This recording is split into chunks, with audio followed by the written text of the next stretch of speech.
Is it true that having a concussion makes you more susceptible to having another concussion? I've covered this one before.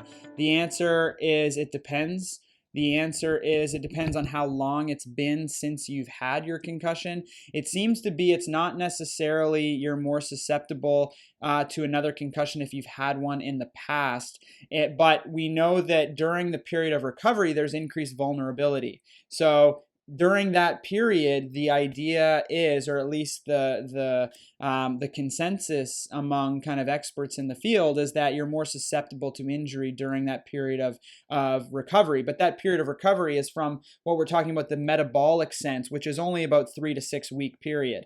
So beyond that, we haven't really found any increased susceptibility to other concussions uh, beyond that time period. So if you're 6 months out and you get hit again, you're not at any other increased risk to having another concussion versus anybody else who's getting hit for the first time.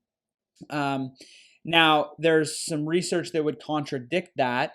The problem is, again, there's flaws in that research. And what I mean is that if you take a group of athletes, let's say football players, and this is where a lot of this has been established, you have to look at things like the position that player plays, their style of play. Are they more aggressive? Do they take more risks? Do they do stupid things, essentially? And if they're more of a risk-taking player, they're more likely to get a concussion in the first place.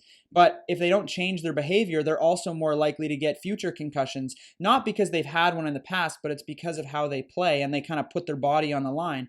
So some of the research that's been done, when you just look at overall saying players that have had concussions in the past and players that have concussions or have subsequent concussions, you'll see that there's an increased risk. There's an increased association between having a previous concussion and having subsequent ones. But the problem is there's flaws in that research because we're not taking into consideration body size, style of play, position of play, all these different things that really matter when it comes to whether or not you're actually more susceptible to a concussion.